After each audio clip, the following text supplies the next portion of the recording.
सम्माननीय देवेंद्र फडणवीस जी ने कुछ मुझ पर आरोप लगाए थे और उसका कल ही मैंने खुलासा किया, लेकिन कुछ अधिक जानकारी मैं देना चाहता हूं। जो देवेंद्र जी ने कहा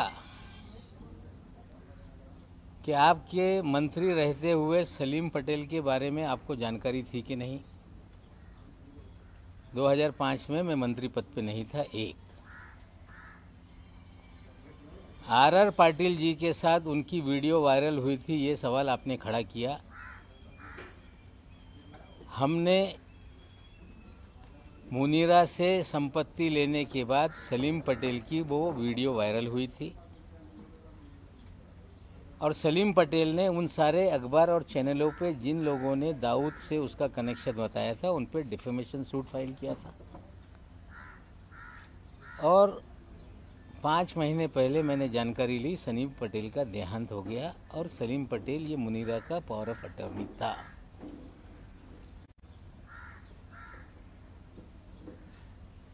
सरदार वली खान के बारे में उन्होंने कहा कि सजा याफ्ता मुजरिम से आपने कोई लेन देन किया है। 2005 में वो कन्विक्टेड नहीं था।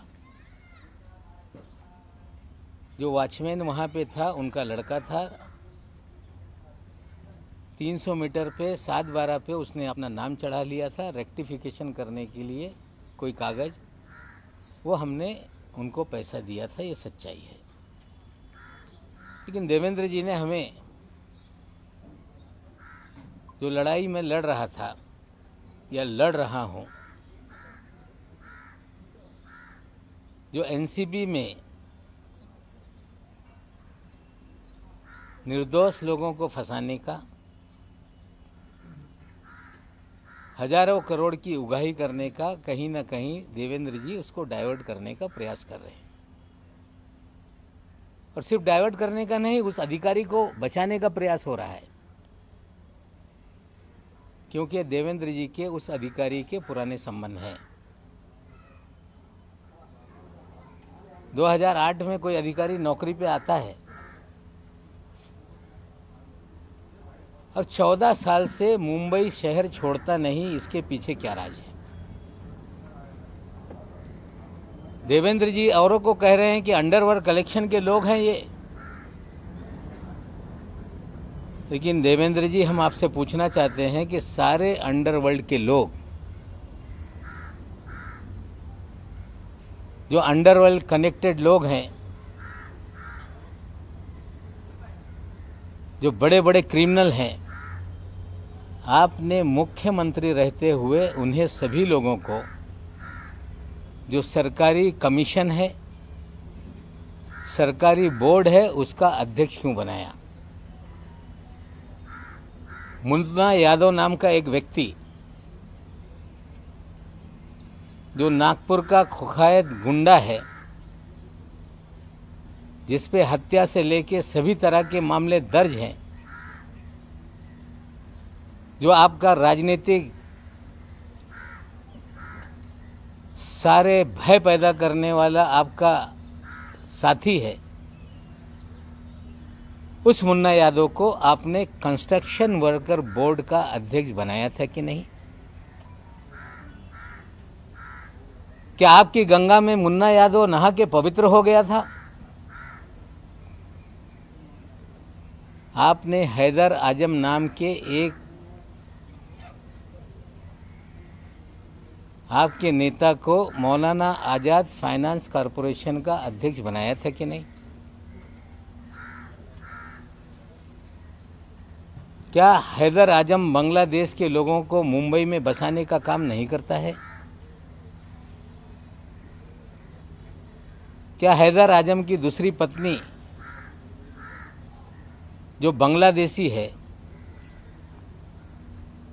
जिसकी जांच मलाड पुलिस स्टेशन ने शुरू की, 24 परगना पुलिस थाने में कागज भेजे गए, बंगाल पुलिस ने भेजा कि ये जो भी बर्थ सर्टिफिकेट है, जो भी कागजात है, ये फर्जी है। और मलाड पुलिस स्टेशन जब मुकदमा दर्ज कर रही थी तो मुख्यमंत्री के कार्यालय से फ़ोन करके आपने वो मामला दबाने का काम किया कि नहीं? क्या आपके इशारे पे पूरे महाराष्ट्र में उगाही का काम हो रहा था कि नहीं? मामला मुंबई का हो, बिल्डरों के ज़मीनों का झगड़ा हो, मामला थाना में जाके कंप्लेंट करके दर्ज करके वसूली की जाती थी कि नहीं?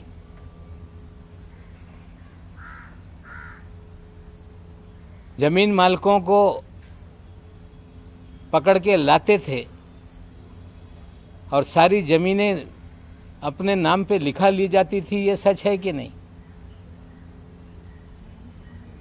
क्या आपके कार्यकाल में विदेश से लोगों को फ़ोन आते थे, कुख्यात गुंडे फ़ोन करते थे और पुलिस वाले मामला सेटल कर देते थे कि नहीं? लेकिन सबसे गंभीर आरोप मैं लगा रहा हूं देवेंद्र जी आप पे कि जब 8 नवंबर 2016 को नोटबंदी हुई, मोदी जी ने कहा कि नोटबंदी इसलिए किया जा रहा है,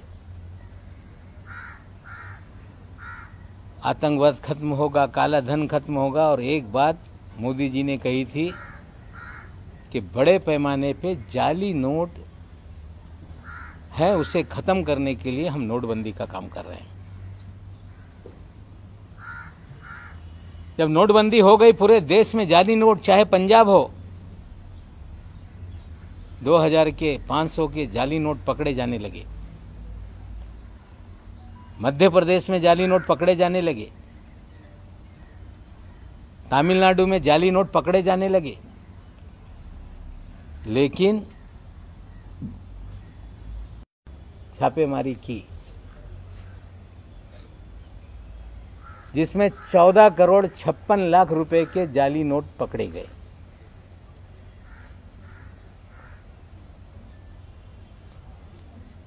और उस मामले को रफा दफा करने के लिए देवेंद्र जी ने उसमें मदद करने का काम किया।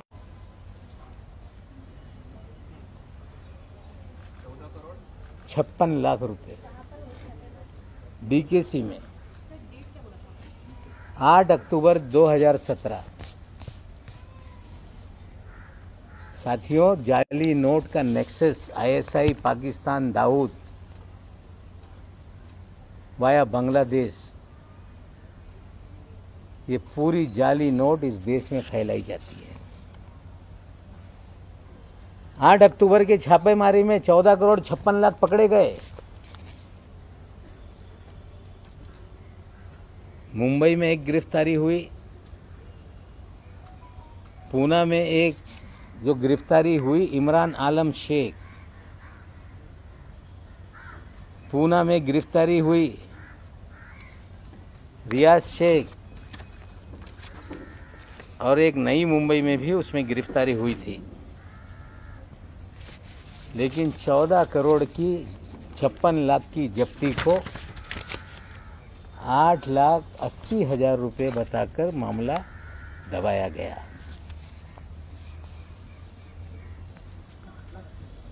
8,80,000 बताकर मामला दबाया गया। पाकिस्तान की जाली नोट भारत में चले,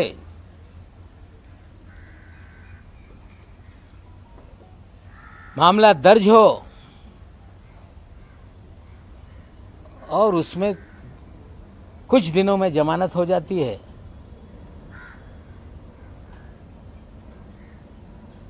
मामला एनआईए को नहीं दिया जाता। नोट कहां से आ रही थी उसके अंतिम जांच कभी आगे नहीं बढ़ती, क्योंकि जो लोग ये सब जाली नोट का रैकेट चला रहे थे उन्हें कहीं ना कहीं तत्कालीन सरकार का संरक्षण था। कहानी बनाई गई कि वो तो कांग्रेस का नेता है। इस शहर में कभी भी वो कांग्रेस का नेता नहीं रहा। खेल था कि पकड़ा जाए तो कांग्रेस पे बिल फाड़ दो।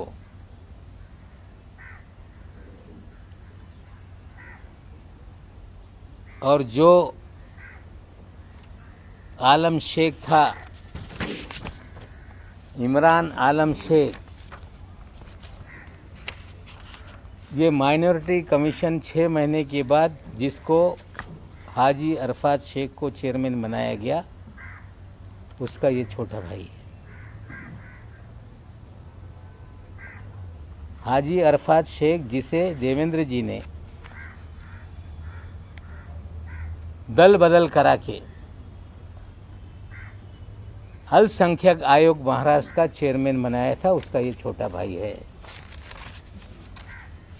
देवेंद्र जी, आप मुन्ना यादव को चेयरमैन बनाते हैं, कुख्यात गुंडे को,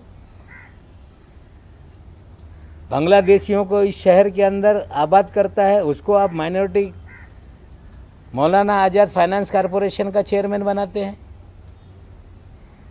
और जो जाली नोट का रैकेट चलाता है, कहीं छोटे मोटे कोई कार्ड छाप लेके कांग्रेस का नेता बना देता है, रहता है किसी और पार्टी में, काम आपके लिए करता है, और बाद में आप उसे महाराष्ट्र के अल्पसंख्यक आयोग पद का अध्यक्ष बनाते हो। पूरी तरह से आपने राजनीति का क्रिमिनलाइजेशन किया। हम आपसे पूछना चाहते हैं कि रियाज भाटी कौन है?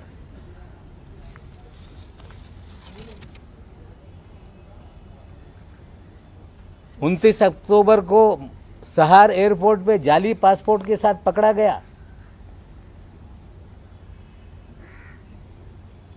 जिसके ऊपर दाऊद इब्राहिम सारे गैंग के लोगों के साथ संबंध की सारी खबरें अखबारों में थी। पूरा शहर जानता था कि रियाज भाटी कौन है।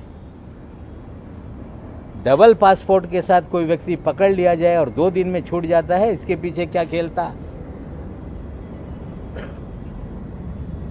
रियाज भाटी लगातार आपके साथ सभी कार्यक्रमों में क्यों नजर आता था?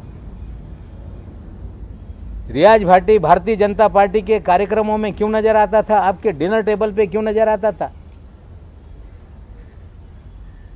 हम देश के प्रधानमंत्री पे आरोप नहीं लगाना चाहते, लेकिन देश के प्रधानमंत्री के कार्यक्रम में अगर कोई जाता है तो उसके लिए पूरी तरह से स्कैनिंग किए बिना किसी भी व्यक्ति को पास नहीं इशू होता। प्रधानमंत्री शहर में आए और रियाज भाटी ने उनके साथ भी तस्वीरें खिंचवाई। क्या ऐसा कारण था बिना स्कूटनी के रियाज भाटी प्रधानमंत्री तक पहुंच गया? देवेंद्र जी, आप मुख्यमंत्री रहते हुए इस महाराष्ट्र में आपने सारे क्रिमिनल लोगों को सरकारी पदों पर बिठाया, जाली नोट का नेक्सस आपने चलवाया, आपने रियाज भाटी के जरिए पूरी उगाही का काम किया, आपने थाना में कमिश्नर बैठा के कंप्लेंट पूरे महाराष्ट्र की करा के उगाही का धंधा करवाया, और विदेश से कुख्यात गुंडे फोन करके सेटलमेंट पुलिस वाले करते थे। और ये सारा खेल आपके आशीर्वाद से महाराष्ट्र में चल रहा था। आज तो इतना बता रहा हूँ, आगे और बहुत सारी काली करतूतें देवेंद्र जी के हैं, मैं लोगों के सामने रखूंगा।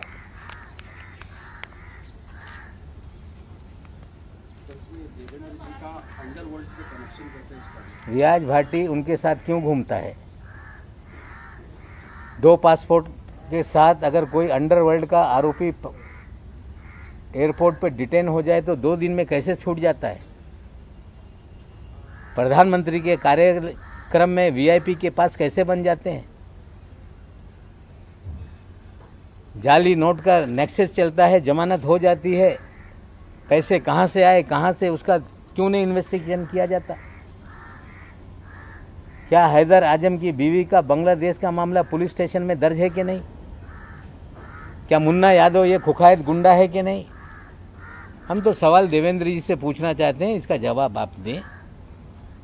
अगर ये झूठ है तो बताएं कि नवाब मलिक मुन्ना यादव के बारे में झूठ बोल रहा है। सवाल तो आप पूछ रहे हैं, लेकिन महाराष्ट्र में फिलहाल आपकी अलायंस वाली सरकार है, होम मिनिस्ट्री एनसीपी के पास में, तो रियाज भाटी फरार है,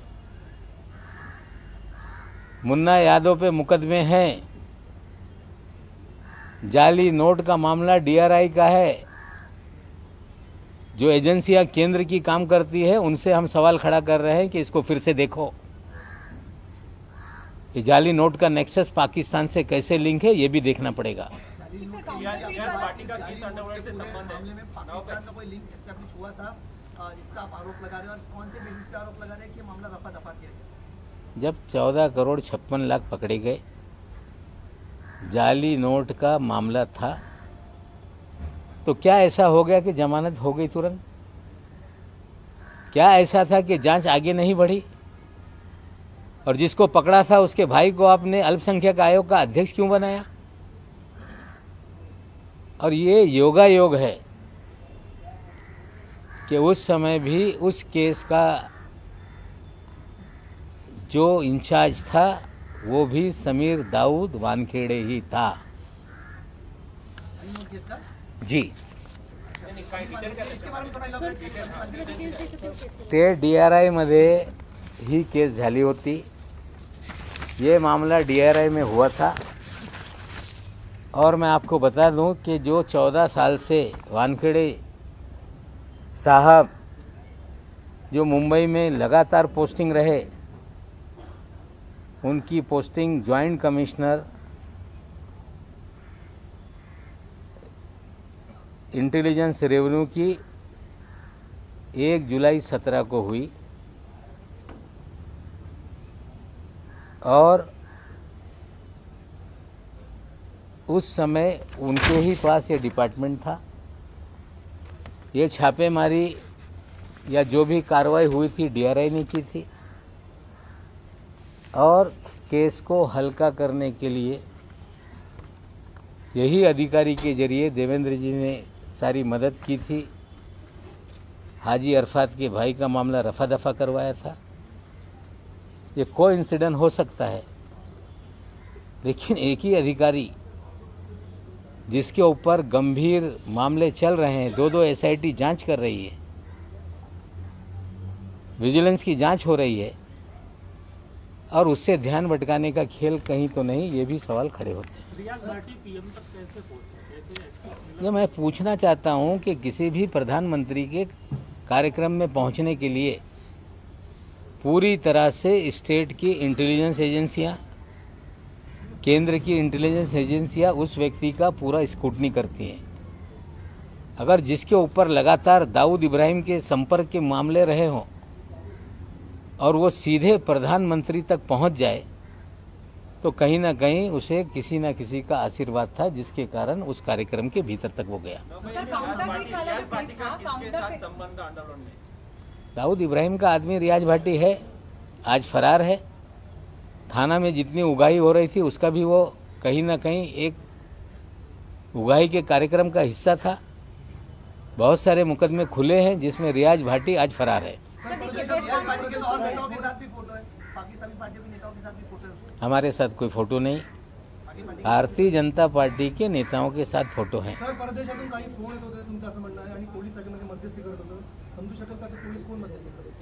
नाही, त्याच्या बाबतीत काही तपास सुरू आहे, त्याच्यावर मी भाष्य करू इच्छित नाही। सर देखिए, प्रेस कॉन्फ्रेंस तक ठीक है, पर एंड आईआई की सेट की काउंटरफीट का डीआरआई के पास है, बट फिर भी as I already also said कि होम मिनिस्ट्री आप ही के पास में है, एज आपकी पार्टी के पास में है। स्टिल आप लोग कोई इंक्वायरी जो एलिगेशन देवेंद्र फडणवीस पे लगा रहे हैं, एटलीस्ट स्टेट इंटेलिजेंस एजेंसी तक जो लिमिटेड है वो वाला पार्ट आप लोग इन्वेस्टिगेट कर सकते हैं, राइट? तो are you going to write to your own the home minister who is from your? देखिए, मैं अगर इस तरह से चीजें करूंगा तो लोग कहेंगे कि नवाब मलिक लोगों को फंसा रहा है। सर प्रेस कॉन्फ्रेंस में हम बता रहे हैं, देखते हैं कितनी ईमानदारी से चीजें फिर शुरू होती है। रियाज भाटी को लेके देखते हैं क्या सफाई आती है। सर, रियाज भाटी को पॉलिटिकल लॉबीज बताया जा रहा है और लगभग सारी पार्टियों के नेताओं के साथ उसकी फोटो लाइव सारे ग्रुप्स में शेयर की जा रही है, आपके किसी के पैरेलल। तो नहीं, देखिए ऐसा है, रियाज भाटी किसके साथ तस्वीर उतार रहा है ये सवाल नहीं है। सवाल ये है कि 2 पासपोर्ट के साथ अगर कोई एयरपोर्ट पे क्रिमिनल पकड़ लिया जाए तो 2 दिन में कैसे छूट जाता है। सवाल ये है कि प्रधानमंत्री के कार्यक्रम में कैसे एक्सेस मिल जाती है। तस्वीरें किसी के शादी में किसने उतार ली मैं ये नहीं कहना चाहता, किसी नेता के साथ उसकी तस्वीरें, ये आरोप मेरा नहीं। मेरा आरोप है कि 2 पासपोर्ट, जाली पासपोर्ट के साथ मुंबई एयरपोर्ट पे पकड़ा गया एक कुख्यात गुंडा, 2 दिन में जमानत हो गई। जमानत तो अदालत से हुई होगी। एक कुख्यात गुंडा जिसके ऊपर लगातार आरोप थे, प्रधानमंत्री के कार्यक्रम के भीतर जो वीआईपी का पूरा अरेंजमेंट था उसमें कैसे पहुंचा? पूरी तरह से देवेंद्र जी का संरक्षण उसको था।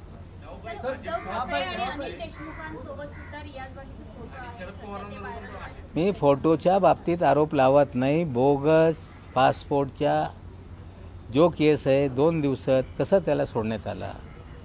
पंतप्रधान यांच्यासोबत स्कूटनी केल्याशिवाय कुणाला जाण्याची परवानगी नसते। हे त्यांना ॲक्सेस देण्यामागे कोण होतं, हे माझे प्रश्न आहे। सर, जहाँ पर ये जो क्रूज ड्रग्स मामला हुआ है, राव सर,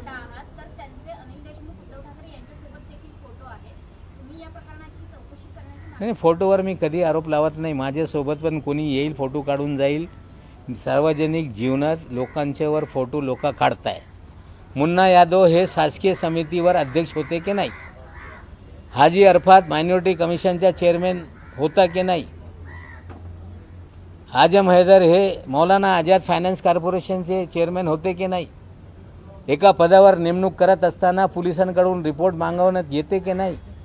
हे सगळं असताना त्यांना संरक्षण देण्यासाठी, इनाम देण्यासाठी या तिघांना बोर्ड आणि कमिशनचा चेअरमॅन करण्यात आला होता। सर, क्रूज ड्रग्स जो मामला हुआ है, हे जे नोटा आहेत, जाली नोटा आहेत, त्या दाबल्या गेल्या त्यावेळेस भारतीय जनता पार्टीबरोबर शिवसेनाही सत्तेमध्ये। तर ज्या पद्धतीनं देवेंद्र फडणवीसला हे सगळं माहिती होतं, त्याप्रमाणे शिवसेनेच्या काही मंत्र्यांना माहिती होतं का? तुम्ही माहिती का? मला माहीत नाही। त्यांना नंतर पक्षांतर करून अल्पसंख्याक आयोगाचा अध्यक्ष करण्यात आला। म्हणजे हे लोक यांच्यासाठी काम करत होते, हे याच्यातून निश्चित होते। नवाब सर, जिस प्रकार से क्रूज ड्रग्स मामला हुआ है, क्या ये प्रतीत होता है कि ये वसूली ड्रग्स मामला था? क्योंकि इसमें बहुत सारे व्हाट्सएप चैट जो सामने आए और लोगों के केपी गोस्वामी और प्रभाकर सैल के, इसमें चैट में स्पष्ट नजर आ रहा है कि पहले से टारगेट दिए गए थे, कुछ चेहरे पहले से दिए गए थे और उनको पहले से निशाना साधना था। तो क्या ये वसूली ड्रग रेड इसे कहेंगे? क्या कहेंगे इस मामले में? देखिए, 13 लोगों को चिन्हित किया गया।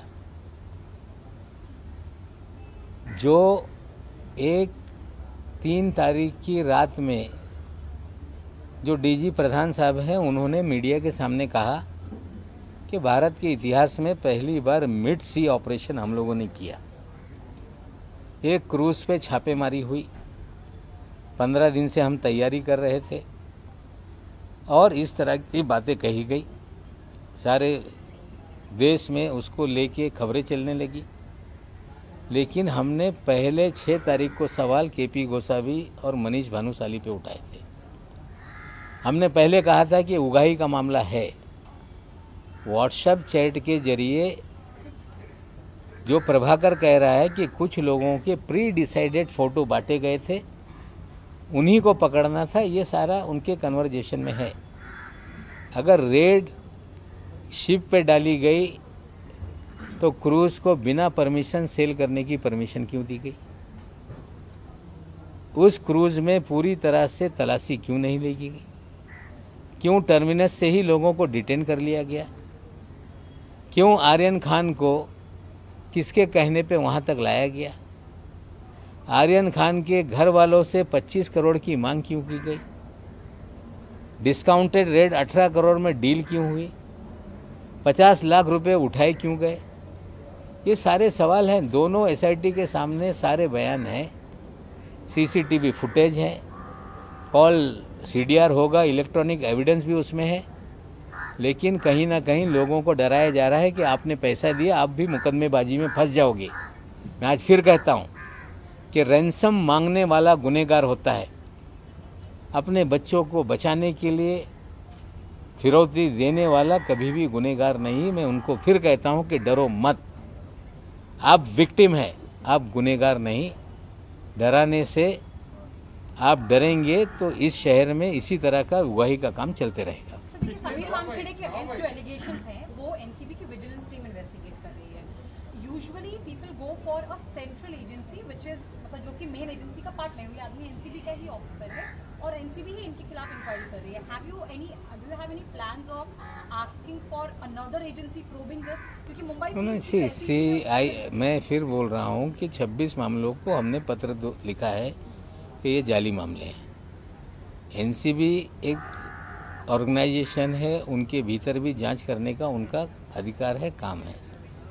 लेकिन अगर इस शहर में किडनैप करके उगाही का काम चल रहा हो, लगातार मुंबई पुलिस को कंप्लेंट मिल रही है, तो पैरेलली 4 अधिकारियों की कमेटी उसकी जांच कर रही है और निश्चित रूप से जो सच्चाई होगी वही लॉजिकल एंड तक जाएगा. पिछले सरकार में आपने कहा हुआ है कि ये बाहर से फोन आता था. इसने कल जब आरोप किए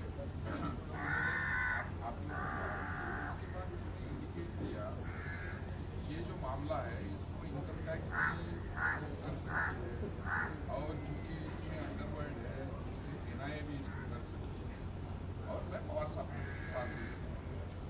आज जो आपने आरोप लगाए आपको क्या लगता है कि जो आपने गंभीर आरोप लगाए इसकी जांच महाराष्ट्र सरकार की आपने आज जो आरोप लगाए हैं नहीं, देखिए ऐसा जो मैंने कहा है वो सारी चीज़ों को निश्चित रूप से जब मैं कुछ कहता हूँ तो मेरी भी जिम्मेदारी बनती है कि मैं गृह विभाग को इसकी जानकारी दूं. निश्चित रूप से मैं गृह विभाग को जानकारी दूंगा. देवेंद्र जी ये बोल रहे हैं कि आपको सीबीआई पीछे लगेगी, कुछ ट्विटर में लिख रहे हैं कि नवाब मलिक आपका जेल इंतज़ार कर रहा है. अगर गुनाह किया होगा तो हम जेल जाएंगे, लेकिन पाउडर के पैसे से अगर एल्बम बनता है तो इसकी भी जांच होनी चाहिए. सर, ज्या पद्धतीने तुम्ही आता पावडरच्या पैशाने अल्बम म्हटलंय बोललाय, देवेंद्र फडणवीस यांच्या पत्नी अमृता फडणवीस यांनी आपल्यावर टीका केली. त्यांनी असं म्हटलंय ट्विटरमध्ये की नवाब मलिक फक्त पत्रकार परिषद घेत आहे आणि विषय डायव्हर्ट करताय. नवाब मलिक यांना त्यांच्या जावयाला आणि काळ्या संपत्तीला वाचवण्यात येतं. चोर मचाय शोर यांच्या काळ्या संपत्ती काढायची जर वेळ आली तर ते पण आज नाही उद्या काढू. वर्लीमध्ये 200-200 कोटी रुपयाचे फ्लॅट कोणाच्या नावाने आहे, हे सगळं जे बेनामी संपत्ती हा विषय नहीं, नंतर काढू. नहीं, देखिए ऐसा है, मैं महिलाओं के बारे में कुछ बोलना नहीं चाहता. महिलाएं अपना काम करती हैं, मुझ पे कितनी भी उंगली उठाए मैं किसी महिला को जवाब देना नहीं चाहता. मेरे दामाद का क्या मामला है, एनडीपीएस के स्पेशल कोर्ट ने बेल ऑर्डर में स्पष्ट रूप से लिखा है. काला पैसे का मुझ पे आरोप लगा रही है. काला पैसे का बेनामी संपत्ति की ही बात है तो किस लोग आदमी के नाम पे 200 करोड़ का फ्लैट है, बीकेसी में कौन फ्लैट लेकर किसके नाम पे रह रहा है. काला धन बेनामी संपत्ति का ही अगर शौक है, ठीक है, शुरू करिए. हम तो पूरी तरह से तैयार हैं कि आपका ईडी, सीबीआई, एनआईए जो भी मेरी जांच करानी कराइए, लेकिन जो कागज़ मैं दूंगा उसकी भी जांच होगी, ये भी मुझे वो आश्वासन दें.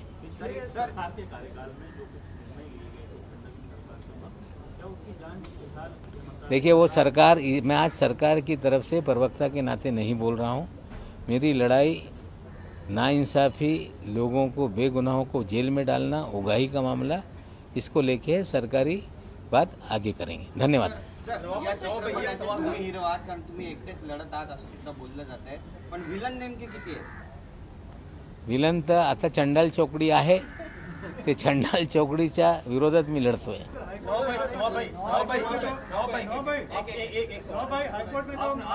आपने कहा सर कि पास में उगाही के लिए फोन आते थे, थाने में उगाही होती थी, रियाज भाटी उसमें इन्वॉल्व था, किसका फोन आता था? नहीं, देखिए अभी आज कुछ जांच चल रही है. अगर सारी चीज़ें मैं कहूँगा तो ये इस्टेब्लिश करने की कोशिश करेंगे कि मंत्री बोल रहा था और ये प्रेजुडिस होके हम लोगों को फंसाया जा रहा है. तो कुछ चीज़ें अगर पुलिस विभाग में जांच के दायरे में है तो मुझे लगता है उस पर ज़्यादा बोलना ठीक नहीं. सर, एक शेवटचा प्रश्न आहे सर, ज्या पद्धतीनं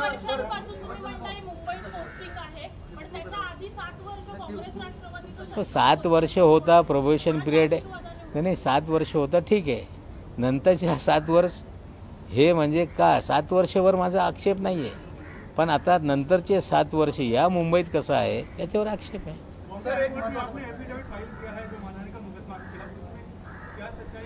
देखिए मेरे खिलाफ मुकदमों की बाढ़ आ गई है.